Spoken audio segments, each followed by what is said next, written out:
முத்தூஸ் கிச்சனில் நம்ம இன்றைக்கி பார்க்க போகிறது குருமா குழம்பு எப்படி வைக்கிறதுன்னு பார்ப்போம்.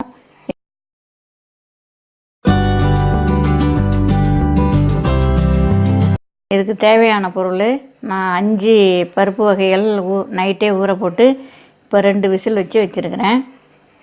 என்னென்ன பருப்புனா தட்டைப்பயிறு, காராமணி பயிறு, மொச்சை, கொண்டக்கடலை, பச்சை பட்டாணி இதெல்லாம் நான் ஊற வச்சு 2 விசில் வச்சு வச்சுட்டேன். கொஞ்சம் இது தேங்காய், கொஞ்சம் முந்திரி பருப்பு, சோம்பு இது எல்லாத்தையும் நைஸாக அடித்து வச்சுக்கணும். மிக்சியில் போட்டு நல்லா நைஸாக அரைச்சி வச்சுக்கணும். தாளிக்கிறதுக்கு பட்டை, கிராம்பு, ஏலக்காய், சோம்பு, பிரிஞ்சி இலை இதை போட்டு நம்ம கொஞ்சம் எண்ணெய் ஊற்றி தாளிக்கணும்.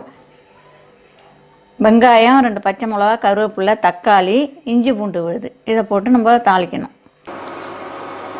இப்போ தாளிக்கிறதுக்கு கொஞ்சம் எண்ணெய் ஊற்றிக்கணும். ரொம்ப தேவையில்லை, ஒரு ஸ்பூன் அளவு விட்டுக்கிட்டால் போதும். இப்போ எண்ணெய் காஞ்சிச்சு. இப்போ பாருங்கள் எண்ணெய் காஞ்சி இது வெடித்த உடனே வெங்காயம் இதை போடணும். பச்சை மிளகா,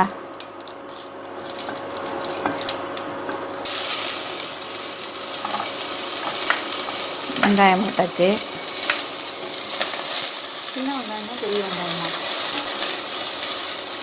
சின்ன வெங்காயம் கொஞ்சம், பெரிய வெங்காயம் ஒன்று போட்டிருக்கேன். அப்புறம் 2 போட்டால் நல்லா வாசமாக இருக்கும். இப்போ தக்காளி போடுவோம். வெங்காயம் வதங்கிடுச்சு. இப்போ வெங்காயம் தக்காளி நல்லா வதங்கிடுச்சு பாருங்கள். இப்போ இஞ்சி பூண்டு விழுதை போட்டு வதக்கும்.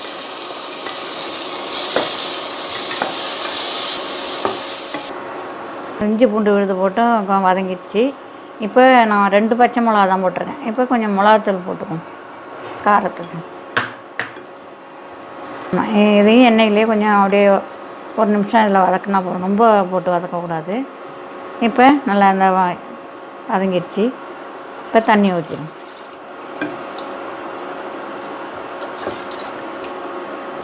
நான் பருப்புலேயே பருப்பு வேக வச்சதுலேயே கொஞ்சம் சால்ட்டு போட்டேன். இப்போ இன்னும் கொஞ்சம் சால்ட்டு போட்டுக்கணும். நம்ம தேவையான அளவு சால்ட்டு போட்டுக்கணும். இப்போ இந்த நல்லா கொதிக்குது. இப்போ இதில் பருப்பை போட்டு கொஞ்சம் ஒரு கொதிக்க விடுவோம். நல்லா கொதிக்கட்டும் கொஞ்சம். ஏன்னா முன்னாடியே நல்லா வெந்து போச்சு பருப்பு. இப்போ மூடிடுவோம், கொஞ்சம் நேரம் கொதிக்கட்டும்.